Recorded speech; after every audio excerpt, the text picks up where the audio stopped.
Today we welcome Gina Clark to TudorsDynasty.com. Hello, Gina. Hello. Gina. All the way from England. Yay! Well, thank you so much for taking the time to chat with me today. You know, we see your wonderful Tudor creations on your Facebook page. And why don't you tell everybody exactly how it's pronounced? It's Tudor Dreams Historical Costumier.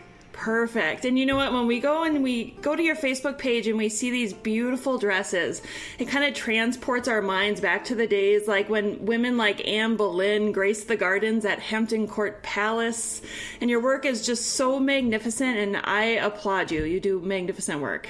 That's so very kind. Thank you so much. And it's wonderful to be applauded for doing something that brings you so much joy. Yeah. You know, I totally agree with you, because that's something that, you know, when people say that they like my website as well, I feel overwhelmed. Like, this is just something that I do for fun. Do you feel the same way? Well, yeah, because, I mean, I get very, very limited time to sew. I mean, I've always had a love and passion for history, and I took history. My dissertation at university was on the Tudor Dynasty, so there we are. We've got something in common, the name. The Tudor Dynasty was what I did for my dissertation, and I passed with honours because I loved it. I've also always had a passion for sewing. Example, when I was 6 years old, my grandmother bought me a little pretend sewing machine. It did sew, but very, very badly. It was made of plastic, and I remember cutting up one of her best Egyptian cotton sheets to make a dress. And she found out, and I was severely reprimanded and sent to bed with no tea. And so sewing and the love of history, well, it's a natural progression that I would end up in the future sewing things historical, which is what happened. Oh, that's a great story. I love that. You know, I looked at your website one time, and it said that you've been commissioned to make fabulous historical costumes for film, TV dramas, and historical documentaries. Are there any that we would know? There's a lot that you will have seen, but because I make costumes on my own, I don't have anyone working for me, because I do it purely as a hobby, which is fabulous. I think if I was doing it as a job of work, then it becomes obligatory, and then you wouldn't be able to put the love into what you make. And bear in mind, it takes me about 12 weeks to make a dress. Oh, wow. That's a lot of weeks, and there's only 52 weeks in a year. So if I was making garments, say, as a job of work, I would surely starve to death. Which, you know, so what I do make, I put all my love in it, and I only get a very small time span to sew, because I have a little boy, little Heart, who you've probably seen on my page. Yeah. He's 8 years old now, and little Heart has autism. So for the majority of hours in the day, whilst little Heart is awake, Mummy's on call 24/7, and he only sleeps a very short amount of time, and that's my repast, my mummy time, and that's when I will sew. So when he's asleep, I'll sew, and then when he goes to school the next day, I'll have a few hours sleep myself. But yeah, I wouldn't have it any other way. Seriously, I mean, he is a gift from God. I'm the luckiest girl in the world. And also, every time I make one of my gowns, it's like making a new baby, you know, because the end result is magnificent, you know, and they're all, they say a mother knows her own child best. I can pick my gowns out on films, you know, adaptations on the television, on theatre. I know which is my dress just by looking at it. You just know, because it's got your stamp all over it, and mine goes, love, love, love, love, love, because it's been made with love, literally. Oh, they are absolutely stunning. Every time I look at them, I want to put one on. Oh, sweetheart, well, you get over here and let's do it. Oh, I cannot wait. I cannot. My husband and I keep talking about coming over there. And you've got to come. We really want to. He's a photographer, so for him, he would love to be able to take pictures of all the buildings. You have got to come over. Bring your son over. Bring your husband and come and stay here. We've got loads of room. We're working on it. We really are. Listen, just do it. Seriously. Well, my next question for you, Gina, is going to be, what was your first Tudor gown and what inspired you to make it? My first Tudor gown, I was actually... I lived in a huge stately home in the middle of Shropshire. That's where I was. And so I've always been surrounded by beautiful antiquities. And the stately home I lived in was Jacobean. It was very early, and there were some very early Tudor parts to that house as well. So I was always surrounded by beautiful Tudor furniture and a huge house, and had everything that you could ever possibly want, and horses. And I started to do what they call concours d'élégance, which is riding in costume. Now, I needed a costume that I could ride in for the competition. And I know Tudor historical riding habits are not really historical, because the ladies didn't really ride in those days in habit in the early Tudor period. But I thought, you know what, I'm going to make a Tudor riding habit. And I did. And I won. Oh, wow. So I was absolutely, this costume took me like 6 months to make it, all hand sewn and all the rest of it. And I made a beautiful hat to go on the side of the head with the plume. It actually looked more Elizabethan than Tudor. But, I thought, well, they're not going to know, and they didn't, right. Which was great. I just said it's a Tudor riding habit. Wardle, who was my horse at the time, and myself, we stormed the competition. We won the rosette, and I thought, yeah, you know what? I had great fun making that costume.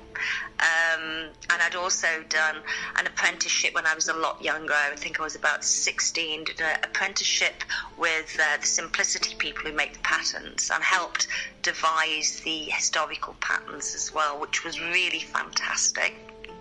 And a great crowd of girls, all very knowledgeable. So, it's a case of if you want to do something, which is what I wanted to do, I wanted to sew. I wanted to make beautiful historical costumes. You see them on the films, on sort of Anne of a Thousand Days. That for me, I've grown up with that film. That was like the epitome of Anne Boleyn-ingness, if you want to call it. Anyone who likes Anne Boleyn loves Genevieve. She is, in my book, Anne Boleyn, and Natalie Dormer. She was fabulous as well. Come on. Give the girl a medal. She was amazing and got so many interested. So, that's basically, why I wanted to create costumes, because I wanted to put over my interpretation of what ladies wore in those days, right. And so you just sit down. Personally, I'll look at a portrait, study the portrait, study how the dress is cut to line, it's that shape, so it's, you've got to do this kind of a seam in it, or this is the type of shape you need. So it's all trial and error, but eventually, if you keep persevering, which I have, then you do come up with the right shape in the long run. It may take ages, but you will get there, and I think I have got where I want to be now with the majority of the gowns, with the shape and how they look. I love dressing ladies. I love to make them look magnificent, the bodices may be a little tight on some of them, and the legs may turn blue, but they will look fabulous. The price of fashion. Well, I've seen that you've done quite a few, I think, of Henry VIII's queens. Have you not? Yes, well, I'm actually putting on this huge exhibition that's going to be in Peterborough Cathedral. We're having a taster exhibition on the 5th of August, and so there's going to be some costumes there. That's for the Mary Queen of Scots banquet. Mm-hmm. So we're going to have some Tudor costumes there. Obviously, the Tudors, which is my Tudor group, will be there, but not as Tudors this time, believe it or not. I will be playing Mary Queen of Scots, and the gentleman who plays the king in my group will be playing Dudley. So that's going to be quite a thing. I've got the 4 Marys who are my ladies in waiting. So that's going to be fantastic. So I'm looking forward to that. And then the main exhibition is going to be next year, for the month from September to October. So it's going to be running for a month. In the interim, I think we are going to be doing another exhibition at Barclay Castle. So if you're anywhere near Barclay Castle, everybody, I'll let you know when, and please come over and say hello, which is going to be great. I so wish I could come over there and see all of these wonderful things. I don't know why you don't come in the summer holidays. Just get over here. How about seriously? I just want to move. I'm going to move there. Are you? Seriously? Are you going to move? I would love to. Oh my gosh. I think I would be in heaven living there. Oh God. England is the most magnificent country.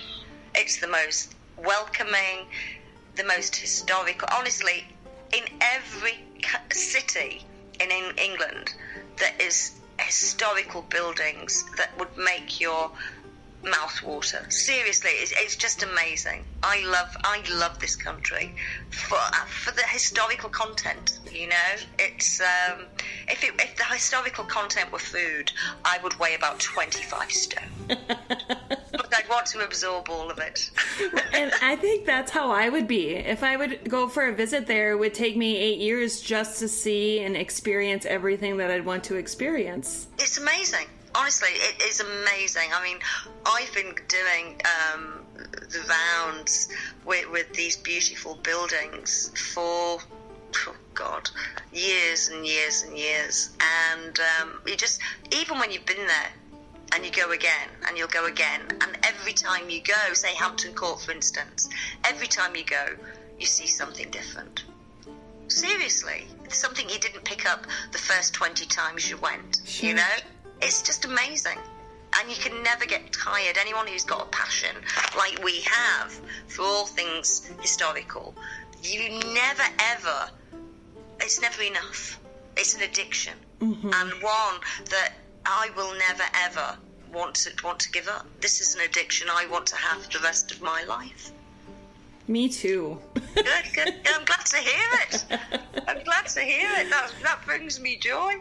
Well, some of the other questions that I have when it comes to the gowns, I have a lot of people on my Facebook page who will ask me questions, and I don't know how to answer them. Right. One of the questions... how heavy is the gown? Yeah, and specifically the trains.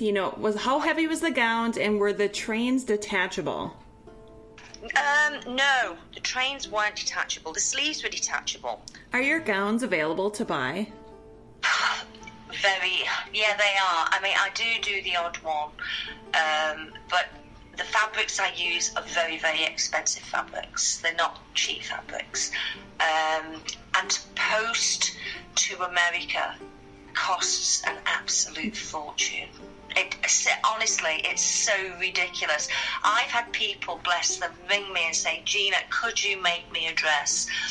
And I'll say, I would love to make you a dress, but it's going to take a quarter of a year. It's going to take 4 months. And then you've got postage on top. And the postage is something I think the last time I posted something, it was 170-something pound, English pound to post. So I will say to people now, if they ring me, you know what, it's probably better if you buy from America, because it's going to be a lot cheaper in the long run. Because these dresses, some of them weigh between 15 and 20 pounds in weight. Wow. That's a lot of weight. Yes. So and it's just not a viable thing. One of the other questions that I get a lot on the Facebook page is how did they clean the Tudor gowns, since they would get mud and dirt and...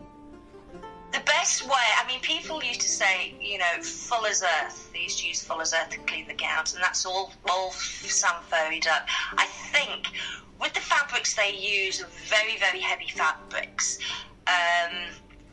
if they did get mud on the gowns, which they probably did, I think the best thing, as we do now, let the mud dry, brush it off. And with the fabrics, if they are a really good quality fabric, they can coat with quite a bit of an amount of brushing to get off the excess mud and what have you. Stains, you would just either sponge them or submerge where they were very, very dirty.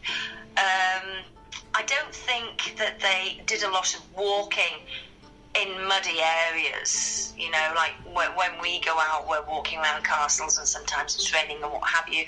I don't think that nobles and royalty would have done that anyway.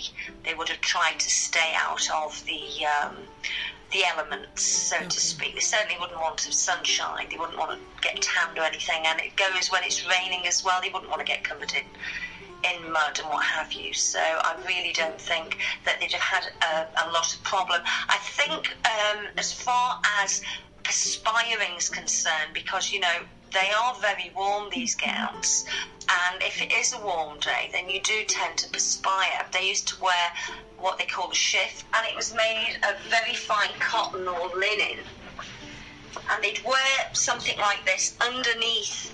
Oh, sure, just the white gown. Yeah, okay. Like a little white gown, and that used to wick away the perspiration from your body and keep your gown clean from any kind of stains or odours. So they were a really good idea. So I mean, it's basically the washing of the gown. Just it was let the mud dry, brush the mud off, and then very carefully, if it was very delicate fabric or if it was velvet or whatever, just very gently clean with a damp cloth or submerge and dry, you know, hang to dry and let it dry in the fresh air, you know. So not really a lot different from what you do today. I mean, that's what we tend to do with our gowns if they get dirty. So did they have perfume? Gosh, yeah, they had everything. I mean, it really narks me when people say about the Tudors, oh, they didn't wear cosmetics and that. Please, they've been, you know, people have been wearing paints on their faces since prehistoric times. You're not telling me that they go and get to the 16th century and then all of a sudden have this brainwashing that, oh, we're not going to wear underwear. We're not going to wear any type of, you know, makeup on the faces or what have you. Look at the portraits that have been painted. You know, I mean, it stands to reason that people did try to make themselves look better. They wore perfumed oils, not perfume as we know this day and age, but they would wear perfumed oils and perfumes that were made a more natural way. I mean, for the faces, they would, to outline their eyes, they would use when you burn your charcoal, you know, yes, what you get left in the fire, and grind it to a very, very fine consistency, and then mix it with either a very, very tiny bit of oil, and the brushes that they used for their faces were made of rabbit's fur, so it was very, very fine, so you could outline the eyes, very similar to what the Egyptians used to do, you know.